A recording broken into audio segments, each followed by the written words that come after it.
and welcome to the Dice Tower. I'm Wendy Yi. I'm Chris Yi. And today we're going to be reviewing Arkwright the Card Game. This is by Stefan Risthaus, published by Game Brewer Games. You can see that this is a smaller box here. This is the card game version of Arkwright, a very heavy economic, thinky, economic game. And this would you like to stress economic again? I did so on purpose. Economic. This is the card-based version of the game, I guess. I feel like that should be in quotations. The card game. Version. Yes. If you thought that Terraforming Mars Ares Expedition was silly for being the card game version, but it still had a board, this is a bigger board and more things in it that aren't cards. All right, I'll show you how it's played. Arkwright the Card Game is an economic game where basically people are trying to build up factories and then they're going to produce those goods and sell them for profit, hopefully, and then they can use that extra money to buy more stocks, and at the end of the game, the person with the most stocks is the winner. The basic flow of the game takes place across 3 ages. Each one of these ages has a round for each one of these goods in them. And on each round, every player is going to get one action.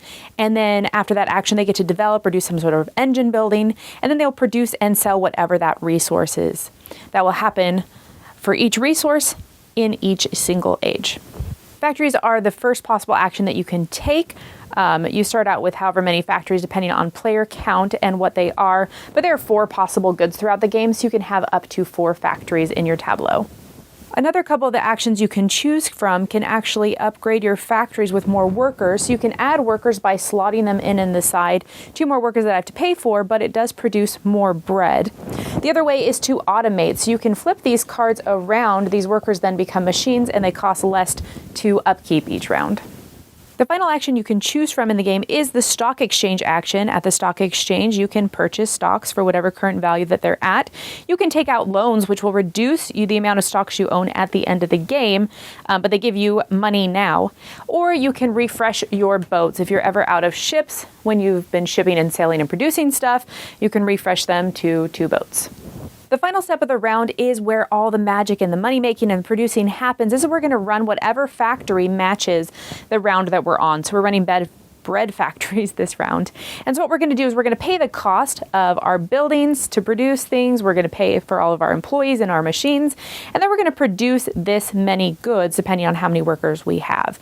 We're then going to choose to sell those either to Mother England, which will increase the price of our stock for every round that we sell those goods, or we can go ahead and ship them overseas. And depending on our prices and how we sell stuff in England, some might be worth more than others, and there's different benefits for that.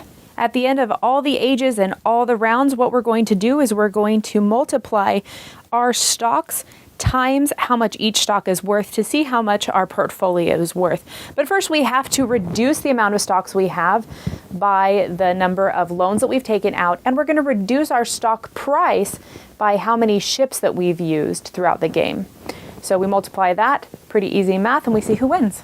So when I open up a box that says the card game, I expect the game to be primarily cards. I was in a way surprised, pleasantly maybe, that there was actually a board, the whole economic board that also on the top has the track of your money. It has those dual layer player boards, which I think actually, this is probably my favorite way to do dual layer boards. There's no glue involved. It's just flapped down, and so there's less warping that happens. Yeah, especially where we live, very humid in southern Florida. A lot of the dual-layer boards you see start to warp. We were doing a few live plays in the past week, and you could literally see boards curving over the course of an hour on camera. Yeah. So that's my favorite way to do it. You just have the flap. Some companies include stickers. You can just do 2-sided tape sticker type things to. But I think they did this on purpose because some of the upgrades that you can get will actually pull out things off of the tiles and flip them and stuff. So being able to reach the back, it makes sense. I think component-wise, I really like what's going on in this game. For the most part, I think the cards are actually kind of the weakest component. I think the teeny, itty-bitty, tiny pieces are the weakest component. Like, I've almost dropped them so many times. They're so small that if I did drop them, I don't know if I'd ever find them. Specifically the little cardboard ones? Or the cardboard. There's so many tiny punch-outs for the loans, for the boats, for the little nods, things that you move on your factories, like all of that. I see. I was going to say, I think the cards, because there's multiple different types of cards, and they're very hard to distinguish. When you're first setting up the game, you're like, these are workers, but for what are they? How do I know that this is a first era, second era, third era worker? It's not readily apparent right from the get-go, I think. But anyway, that's components and stuff. I love the dual layer boards. That's my favorite part. Yeah, dual layer boards are good. I think the rule book is a little clutchy. You never see the entire board and everything spread out on any of the pages. They just have like general pictures of pieces of components. And so I know that it took us until like partway through our first game that I realized, oh, this is what these pieces are for. And I think that's a problem. Yeah, there's not a whole spread picture anywhere in the rulebook. Fix that. Please always have that somewhere available. You know what I mean? You shouldn't be... The visual helps so much to understand how the game is played as you're reading that rulebook. Absolutely. You shouldn't be 2 rounds of the game and saying, this piece isn't on my board, it's over here. You know? Now, yes. The gameplay itself, I like thinky and tight economic games. I think what this game does really well, one of my favorite parts is that the money, the currency that you can spend during the game is... it's tight and it's important, but you're not spending that money on doing basic actions. If you want to, if you want to hire employees into your factory, if you want to upgrade them, automate them, you get 1 free action per round, and you don't have to spend money on that. The only thing you spend the money on is firing off your factories, producing the goods. That you then sell for more money and increase in stock bonuses. And you even pay for that factory after you sell all your goods. And so, like, you can pay for your factories. You don't have to take a loan to run your factory to then pay back that loan, but you actually can't pay back loans. So, like, I don't know. I appreciate that it's all kind of summed up into once, and you only have to take a loan out if you fail at that. If you very poorly plan things.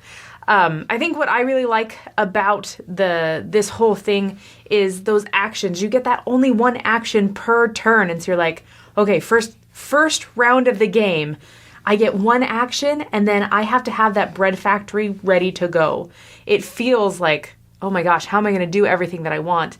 There's only, 12 actions in the whole game? Mm-hmm. But each one of those actions is extremely powerful. You can work with all of your factories. If you upgrade your factories, you are flipping all of your factories to the modern era, and you're saying, okay, they're all producing more, they're all doing more things. If you are adding publicity or something, so you're trying to make your goods worth more money or to sell more of them or something like that, you, based on how far you're upgraded, like you can add 3 or 4 to various different factories and cards. And so I think that when I was first reading it, I was like, oh, this is going to be like too tight. I'm not sure how you're going to get anything done. But then I realized as we were playing, I was like, what? I can do more? I can do this, and this? Like, that's cool.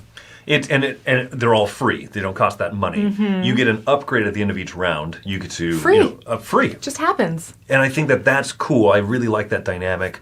And the things that you do, like I said, like Wendy said, are very powerful. Those upgrades at the end of each round, powerful. Mm-hmm. The free action you get each round, powerful. For me, I think where this game clutches up a bit, the rulebook is a big flaw. And the second thing is that the math in it is a little bit too opaque for me. It's a bit up front to the point where you really can calculate every single thing that you're going to do in a turn because there's so little... there is player interaction. What other players do can affect how your factory is going to be able to run in that good. And not in like a mean way, but it can kind of affect you negatively. So you got to sit there and math it out very carefully. There's very little of positive player interaction. Mm-hmm. And so because of that, I'm sitting there calculating out what my turn's going to be. Wendy does her thing, and it probably won't affect me. It's not going to open up new avenues, a new opportunity for me to say, oh, but if I do this, I'll try this out. The math is so opaque, and there's so little that can change that in a fun or exciting way. It's kind of a big math problem.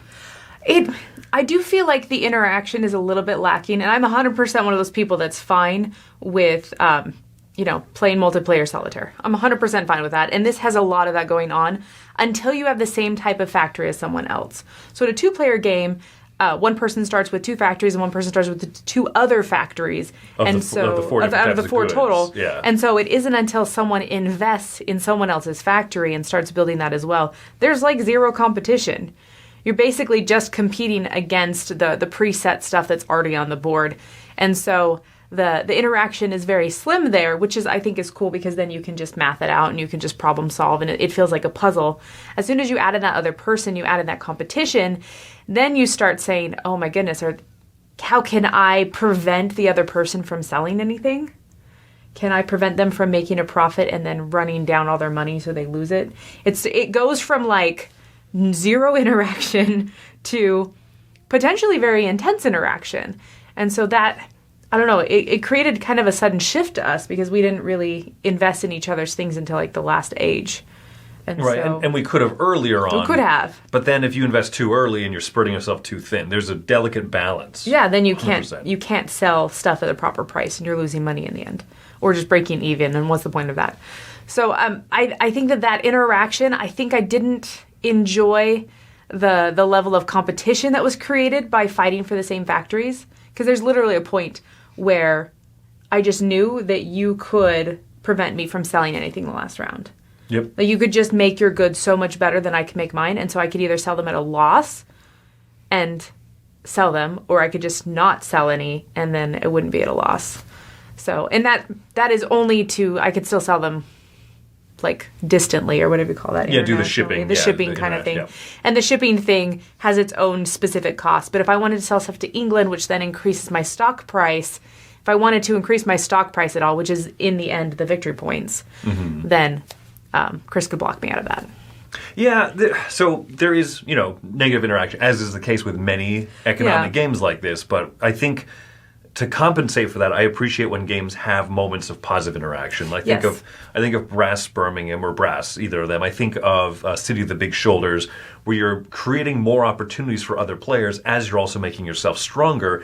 I think that's what this game for me is lacking, is that, hey, I'm doing something great for me, but it could benefit the other players at the table, but maybe they take advantage of it, but then they do something that I get to take advantage of, and that's what I love. So I don't know if you have any other thoughts on this before we get to our scores. No, go ahead. Okay. Go for it. So for me, I'm going to be giving this one a 6.5. I like so much about what's going on. I like the free upgrades. I like the free actions. I like how powerful you become. And I don't mind so much those points of negative interaction. But like I said, I need something to compensate for that. I need some opportunity to capitalize. See what I'm doing? Capitalize off of other players' achievements. And so for that reason, this is one I come so close to recommending. I think that this is going to be there for a lot of people, but this is my rating. I can't quite say that I want to keep coming back to this, no matter how much I admire it. I really appreciate a lot of the design and even some of the production value, but then also the rulebook kind of brings it down for me. So 6.5 for me. Okay, I'm going to give it a 6. I agree that I enjoy a lot of economic games. I like a lot of stuff that's going on. The negative interaction doesn't bother me that much. I know I came a little hard on it. That doesn't bother me that much, but the rulebook was a slog. And like Chris had said, like the turns just get so long because you have to math everything out. And I think that takes away so much of the fun that could be there. And I know that that's some people's jam. That's fine.